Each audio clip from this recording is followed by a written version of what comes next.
Gonna pick up well.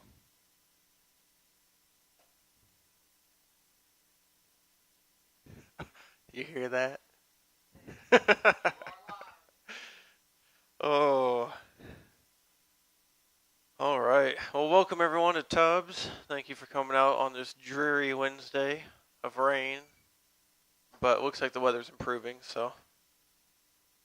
We are nearing the end of the Deuteronomy series. We're in Deuteronomy 32 tonight, and I'm thinking next week will be the end of Deuteronomy with chapter 23, or 33 and 34.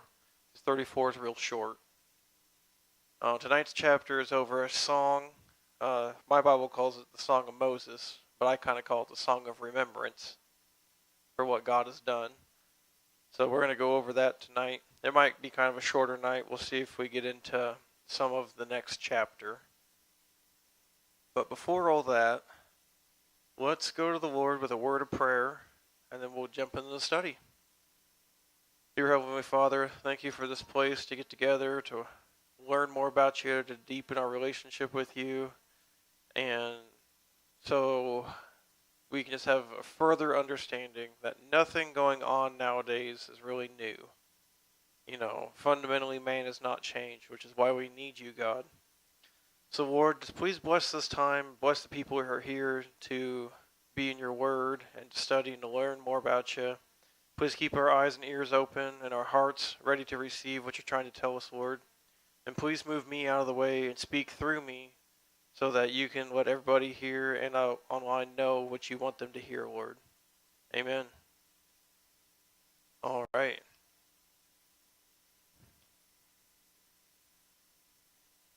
So, Deuteronomy chapter 32. Yes.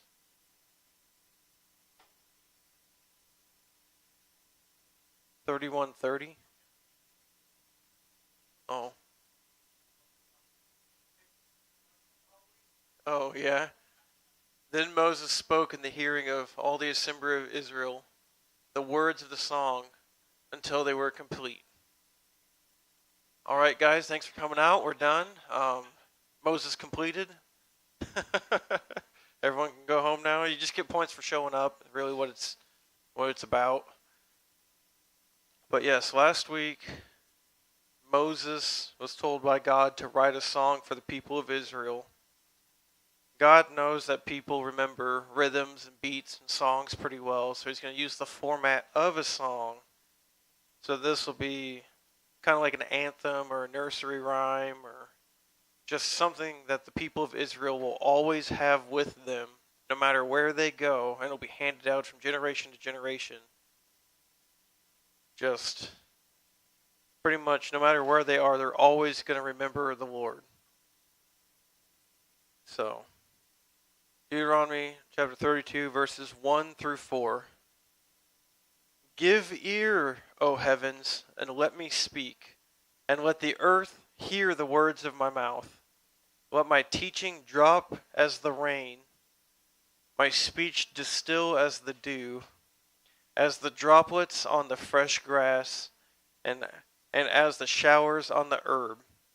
I'll proclaim the name of the Lord, ascribe greatness to our God. The rock, his work is perfect, for all his ways are just, a God of faithfulness and without injustice, righteous and upright is he. All right. So, if we remember a couple chapters back, the first verse here is, a witness against heaven and earth. Heaven and earth are going to account for what Israel should know to do the right things. Israel should know all these things. So this song is going to be a witness against Israel on what's going to happen. So, and it's the same format as before. When we went over the blessing and the cursing, it's the same format. I witness today against heaven and earth to you. Welcome in. That these things will happen, and you should know better. And as we already covered, this song will be remembered for generations. Remembered in the good times, remembered in the bad times, remembered when they're in Israel, remembered when they're scattered throughout the lands. That's why I kind of call this the song of remembrance. So the other part of this is verse 4 here. It gives praise to the Lord for how his power, his perfection, all of that. But it also provides the basis for the accusations to come, because Israel will fall away and forsake the Lord. Or what could be best be summarized as apostasy. Apostasy is renouncing what you once held as a view. It's renouncing a previous religious practice or previous religiously held view, or renouncing God. That's apostasy, or kind of a slow backslide. God knows this is going to happen, so through Moses he's writing a song that all of Israel will know for generations. Any questions on that?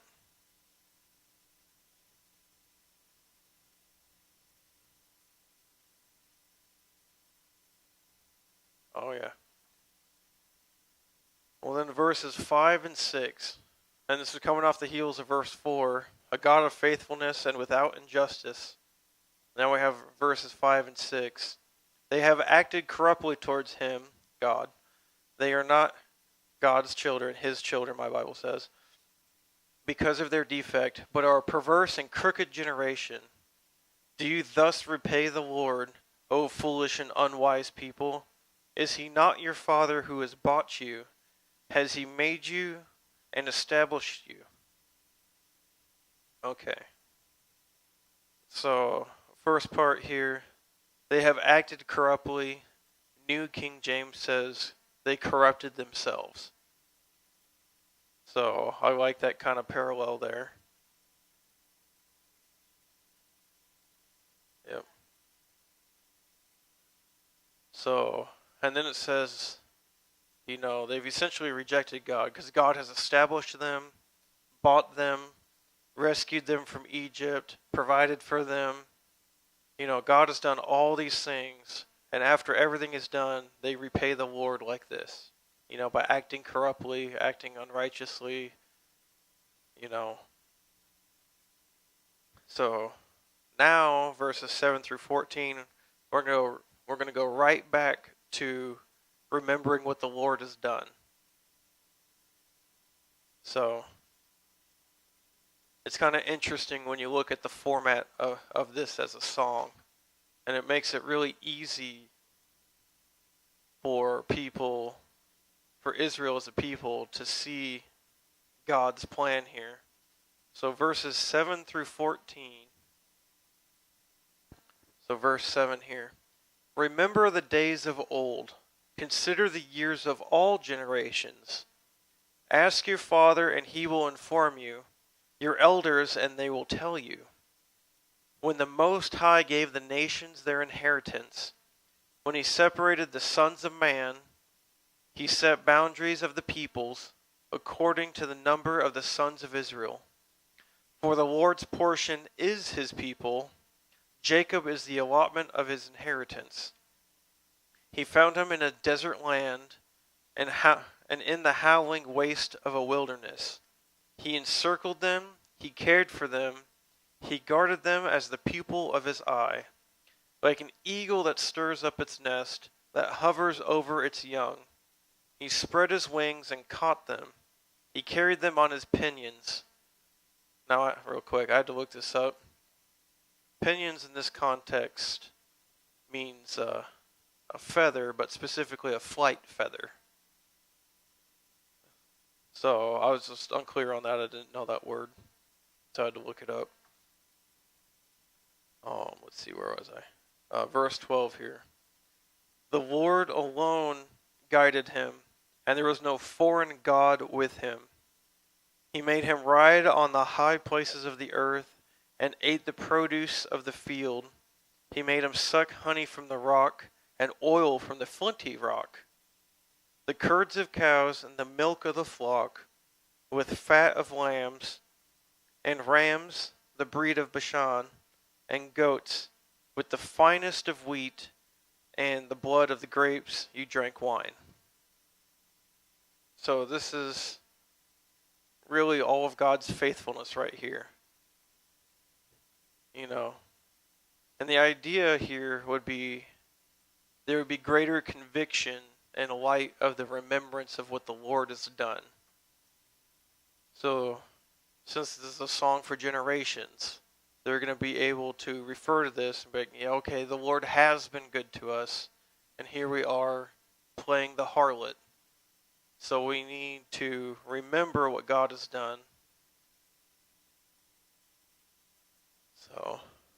And for those of you who are here on the very first day of Deuteronomy, we played a video, and the whole book of Deuteronomy essentially is remembrance brings obedience. Remembrance brings repentance, which produces obedience, which is really kind of an overarching theme for this whole book. Does that make sense? And it works really well for this song, too. All right. Any questions on that part? All right, well then verses 15 through 18. But Jeshurun grew fat and kicked. You are grown fat, thick, and sleek, or as King James says, you are obese.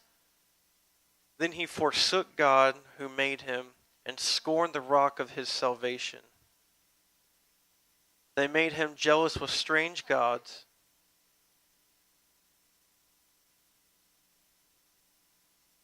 They scorned the rock of his salvation.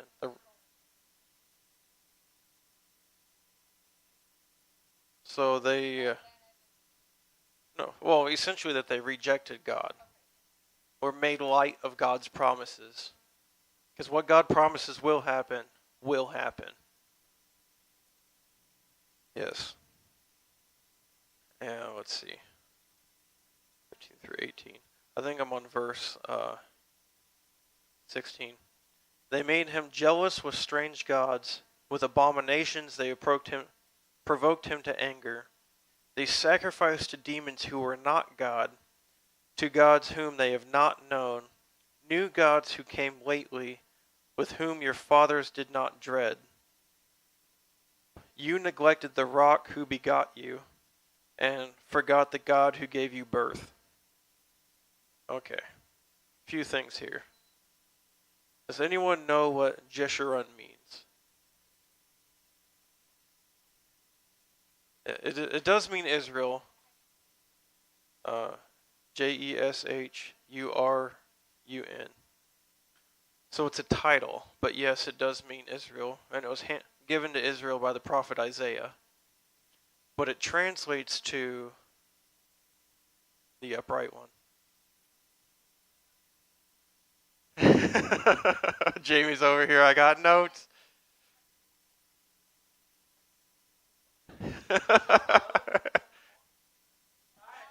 Market and encounter.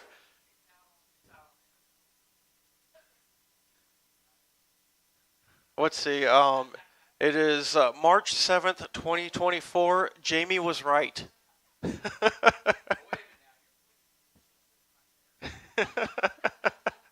Yes.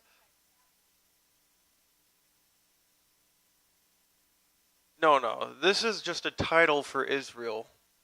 And it's just like a nickname, which means the upright one. And really what it's talking about here is idolatry. Israel's big problem is with idolatry. They made God jealous with strange gods. They sacrificed to demons, also idolatry. Yes. They neglected or did not give credit to the rock who begot them, aka bought them, paid for them, saved them, rescued them, led them, fed them, clothed them, watered them. They were ungrateful, essentially. So, but yeah. Any questions on that part?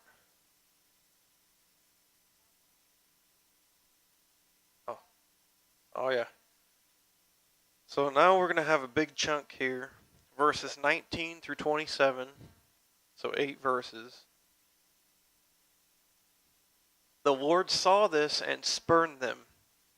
Because of the provocation of his sons and daughters, then he said, I will hide my face from them. I will see what their end shall be. New King James says, will be. I will see what their end will be. For they are a perverse generation, sons in whom is no faithfulness. They have made me jealous with what is not God. They have provoked me to anger with their idols. So I will make them jealous with those who are not a people. I will provoke them to anger with a foolish nation. For a fire is kindled in my anger, and burns to the lowest part of Sheol, also known as hell, and consumes the earth with its yield, and sets fire on the foundations of mountains. I will heap misfortunes upon them. I will use my arrows on them. They will be wasted by famine and consumed by plague and bitter destruction, and the teeth of beasts I will send upon them, with the venom of crawling things of the dust, or as New King James says, serpents of the dust, which would be an awesome heavy metal band name. Serpents of the Dust would be such a rad band name. Just saying.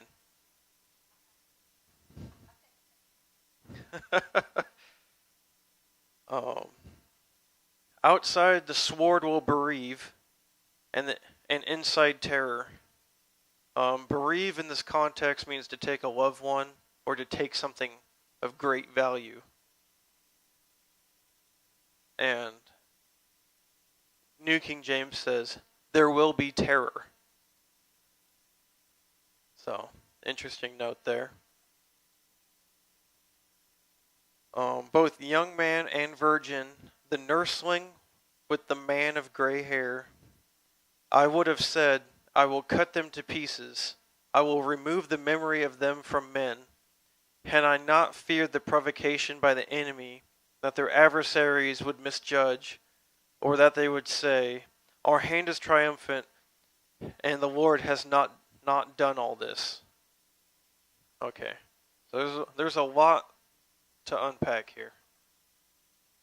The first thing is, they have made me jealous with what is not God. So, I think that's a very, profound statement. You know, with our disobedience, with our idolatry, with our passions or whatever it is we're doing. You know, it says our God is a jealous God. There are no other gods before our God. Now, if we're making other things into a God, then we are making God jealous after us with things that are not God. You know.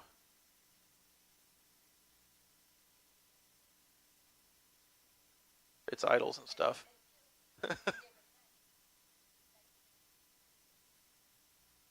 Is it really different?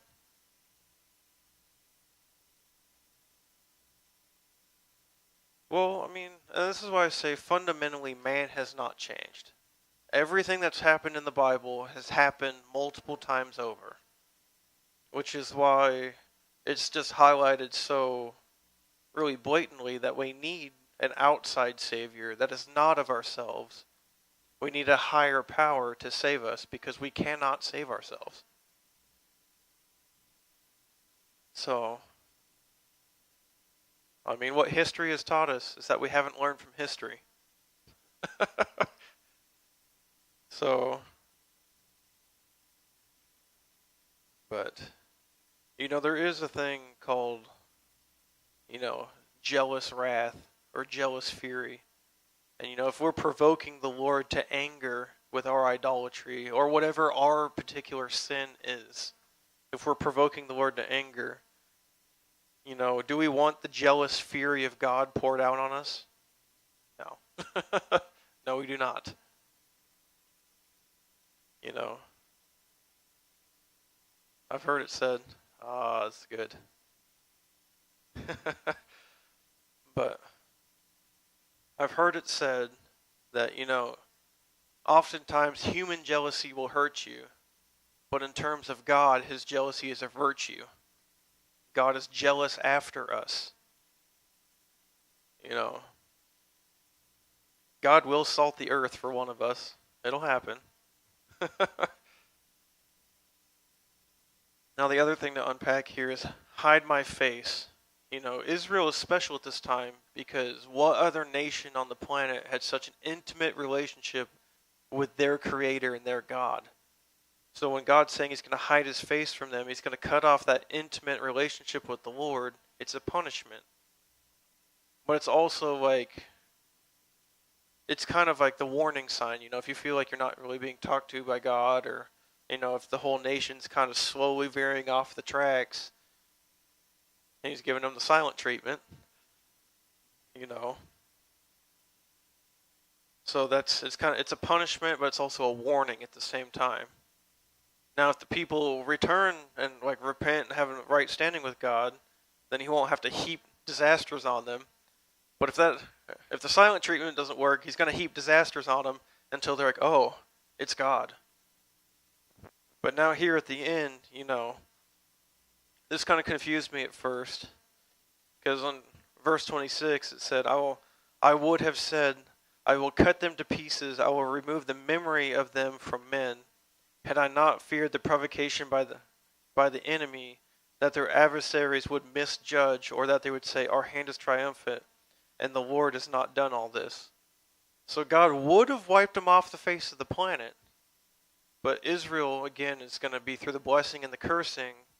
There's going to be no other conclusion, even by people who don't follow the same God that Israel follows, that whatever happens to Israel is explicitly because of God. And that's why he hasn't wiped them out. Because otherwise the enemy would be like, their God didn't do this, we were just great. So, kind of an interesting section there. What do you guys think?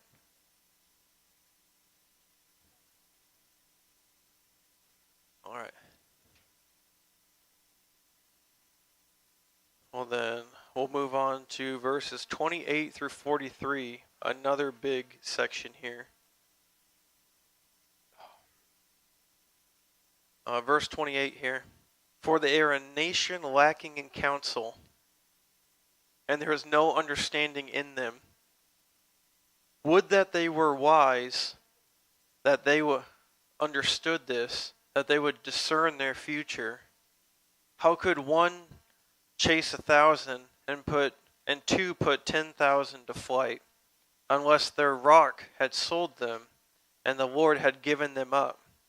Indeed, their rock is not like our rock. Even our enemies themselves judge this. For their vine is from the vine of Sodom, and from the fields of Gomorrah. Their grapes are the grapes of poison, their clusters bitter. Their vine is the venom of serpents, and the deadly poison of cobras. Verse 34 here. Is it not laid up in store with me, sealed in my treasures? Vengeance is mine, and retribution. In due time their foot would slip, or will slip. For the day of their calamity is near, and the impending things are hastening upon them. For the Lord will vindicate his people, and will have compassion on his servants, when he sees that their strength is gone, and there is none remaining, bond or free. And he will say, where are their gods, the rock in which they sought refuge, who ate the fat of their sacrifices, and drank the wine of their drink offering? Let them rise up and help you. Let them be your hiding place. See now that I am he, and there is no God besides me. It is I who put to death and give life. I have wounded, and it is I who heal. There is no one who can deliver from my hand. Here, let me just stop there for a second. So lacking in wisdom they didn't even know they were not wise. Just a fool, essentially. I was listening on the radio. It's some Jesus station out of Kingston. I think it's called The Bridge. Well, they had Alistair Bragg on there talking, and he was talking about how a fool walks. You can tell a fool walking down the side of the road just by the way they walk. Just how they walk. You know this when you look at someone and you're like, something's wrong there. You can just tell by the way they walk. And you can also tell a fool by when they speak, people leave. So, I think this is kind of a little summary of that. They are so unwise that they don't even understand that they're not wise. And if they understood this, they would discern their future. I mean, we just went through Deuteronomy, 27, 28, 29, the blessings and the cursings, that they would discern their future. It's already written out. They just have to read it, and ask their elders about it, ask the Levites about it, because they take care of the temple. They have all this documentation. They would know what their future would be. And it says here in verse 30, how could one chase 1,000 and two put 10,000 into flight unless the rock had sold them? So how could such great calamity happen unless God did it or allowed it to happen? And the Lord had given them up. The Lord will allow things to happen to get his people back on track. And I like how it says here, indeed their rock is not like our rock. Even the enemies themselves judge this. The enemies know their God is not our God. Their God is the little small g, not the big G. And they even know this. And it goes on further to say, vengeance is mine and retribution. In due time, or, as we could interpret it to mean, in God's timing, their foot will slip. God doesn't see time how we see time. So, and I like it. Like this is just a giant warning here. But in saying that the Lord will vindicate his people, but also, and will have compassion on his servants. So no matter what your friends are doing, no matter what your family's doing, what your city's doing, your country, your state, no matter what all that is doing, the Lord will vindicate his people and have compassion on his servants. I think we can take great faith in that nowadays for how the United States is kind of going weird. Well, I say weird. It's going as it's prescribed. Yes, Revelations. But I just like how even in the midst of the warning, even in the midst of sin, there's still compassion for those who return and repent and serve the Lord. This warning here should also provide for motivation for correction. But as we move on here to, verses 37, and he will say, where are their gods, the rock in which they sought refuge? What are all the things that they thought would protect them?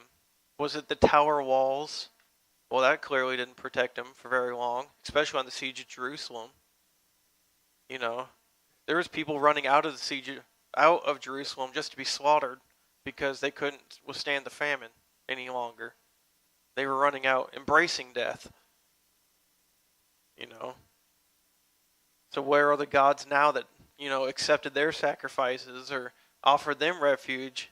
What are the things in our lives that we think will provide us safety and refuge? What are the things we're holding back? That we're putting trust in that are not of God? What are the things we're trusting in that are not of God that's making God jealous of things that are not God? It really is circular. It comes right back to it. And I just love this declaration here in verse 39. See now that I am he, and there is no God besides me. It is I who put to death and give life. I have wounded, and it is I who heal, and there is no one who can deliver from my hand. Like,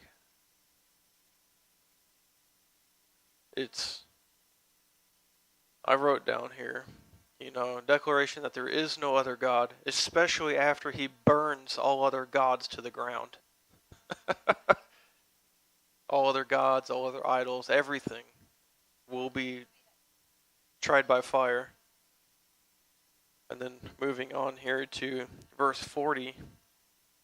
Indeed, I lift up my hand to the heaven and say, as I live forever, if I sharpen my flashing sword and my hand takes hold on justice, I will render vengeance on my adversaries, and I will repay those who hate me. I will make my arrows drunk with blood. Heavy metal starts playing. And my sword will devour flesh. The double bass kicker kicks in. Man, it's setting the scene here for an awesome heavy metal song. My sword will devour flesh with the blood of the slain and the captives. It's reaching a crescendo. From the long-haired leaders of the enemy, or as King James says, from the heads of the leaders of the enemy. Rejoice, O nations, with his people, for he will avenge the blood of his servants, and will render his vengeance on his adversaries, and will atone for his land and his people. Lots of screamings happen during the song. Probably from the arrows drunk on blood. Which would be an awesome heavy metal song. Arrows drunk on blood.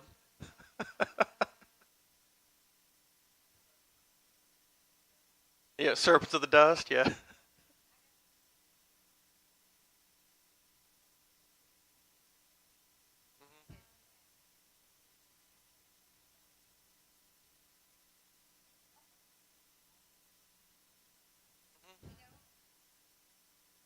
Oh yeah.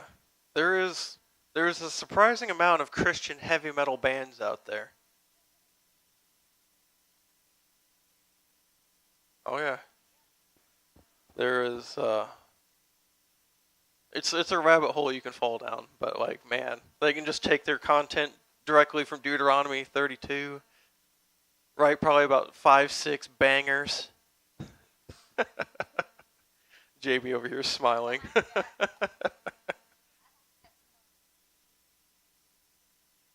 Oh, talk to Fred. He'll print them out for you. Oh yeah. All right. Well, then verses 44 through 47.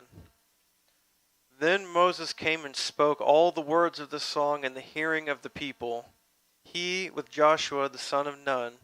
When Moses had finished speaking all these words to Israel, or all these words to all Israel, he said to them, take to your heart all the words which I am warning you today, and which you shall command your sons to observe carefully, even all the words of this law. For it is not an idle word for you, or as New King James says, it is not a futile word or futile thing. Indeed, it is your life, and by this word you will prolong your days in the land which you are about to cross the Jordan and possess. So, this is an encouragement for obedience here. New King James says, it is not a futile thing for you to, keep this law and obey this law and remember this song. It's not futile for things. And I think this is really important because it's a reminder to not be envious of a non-believer's success even when they are not following the Lord. Because it's really easy to do. As a Christian, you feel like you're constantly under attack all the time, because you are. But you'll see people who are evil, wicked, liars, slanderers, gossips. You'll see them rise to power or fame or fortune. And, it's easy to be, kind of envious of them. But it's temporary. It's temporary. This life is just temporary. We are to be eternally minded. We are to be godly minded and serve after the Lord and not after what looks good here on this planet. So this is why it's an important encouragement to be like, hey, it's not futile. When you see other nations prospering and you're not prospering, when you work out one time at the gym and you're not like Popeye, like it's not a futile thing. Just keep in obedience. Keep doing what you know you're supposed to be doing. All right. Any comments on that? Questions?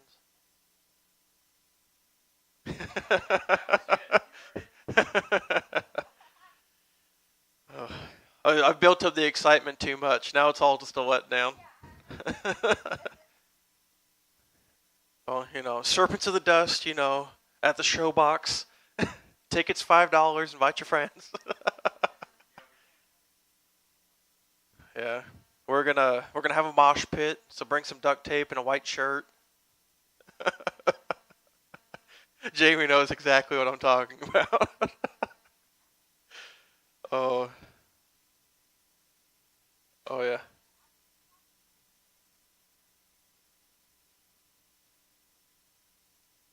It is a, yep. Oh no.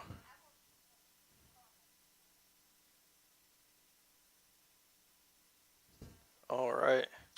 Well, then I guess we'll finish out the chapter here with verses 48 through 52.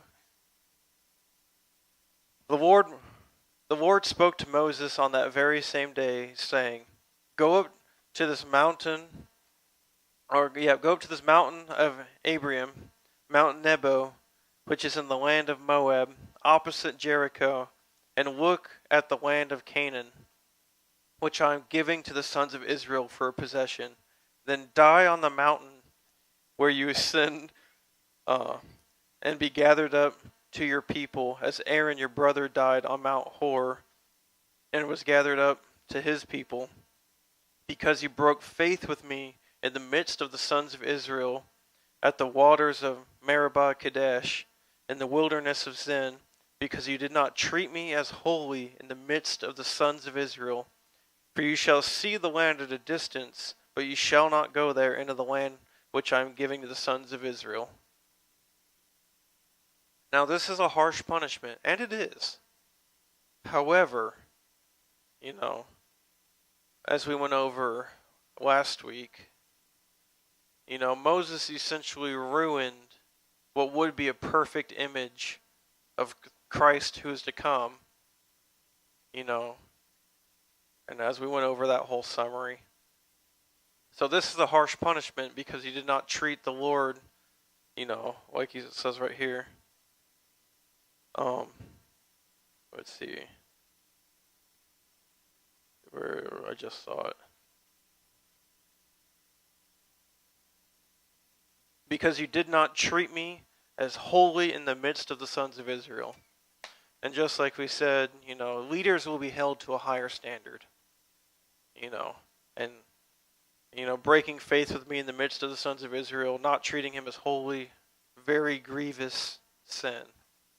However, in the light of this, God still has grace enough for Moses to see the land that Israel is going to inherit. And this is the land that Moses has been seeing in his dreams for a long time. And now he knows he can't go in there because of that sin. But, that's still, even in the midst of our sin and iniquity and unrighteousness, God still has grace. And yes, some sins still have an earthly punishment. You have sex out of wedlock and you have the possibility of getting pregnant. Praying is not going to take that baby away. Some could construe that as being punishment for that sin. There is still, punishment for all corporal punishment for types of sins, but there's still grace there as well. And we all know the true promised land is heaven. It's not Israel as it sits. It's not an earthly promised land. It's heaven. So, any questions on that part?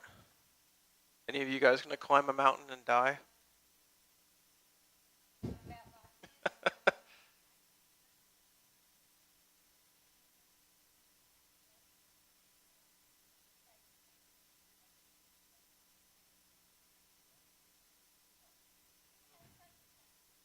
Yeah.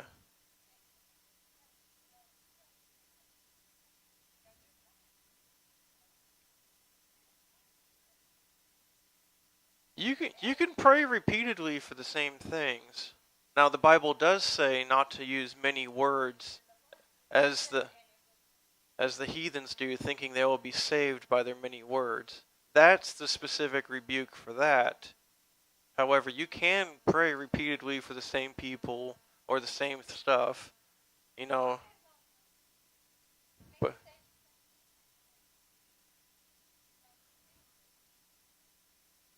right,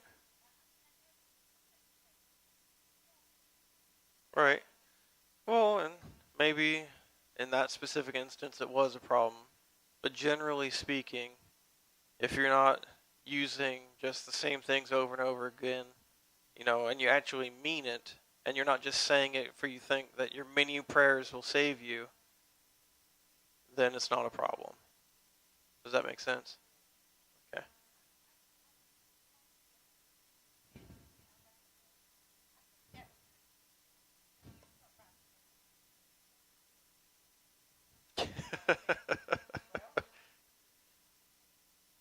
Oh yeah.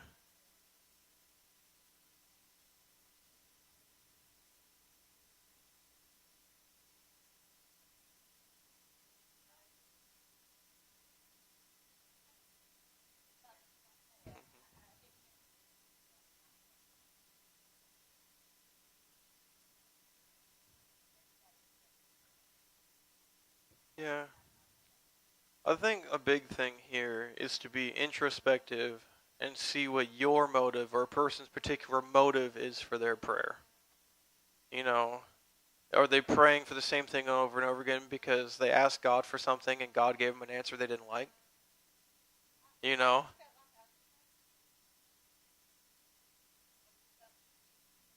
Right.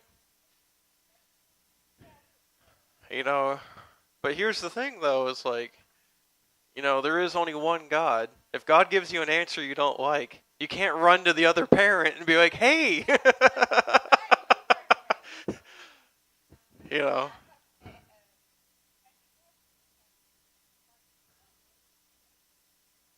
Uh, I mean, while God is a Trinity, God checked with God and God said that God said.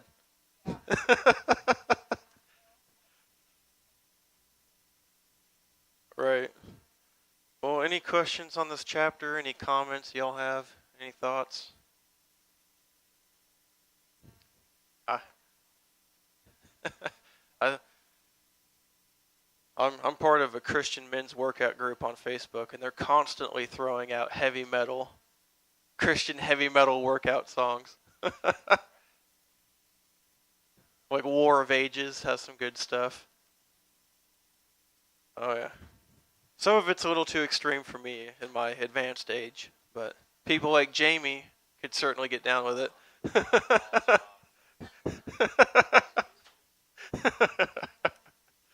All right. There you go. Well, if there's no questions or anything, we're going to go to personal and private prayer request. And I believe this Friday is pray and play.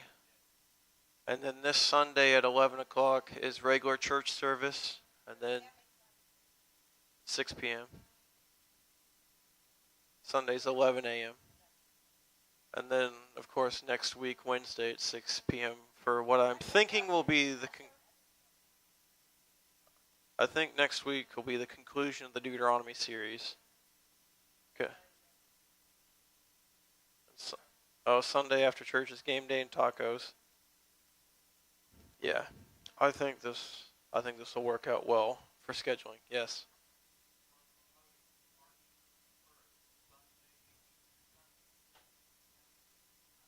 Oh, yes. Yeah.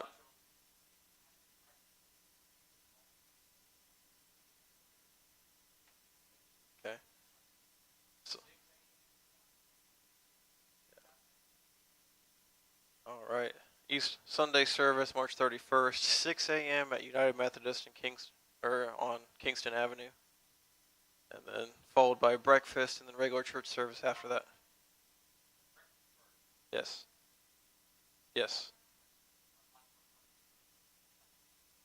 Well, you're gonna go there. You're gonna be fed, and you're gonna be fed again. So. All right. Well, then we're gonna go to personal private prayer request, and we're gonna turn off the camera.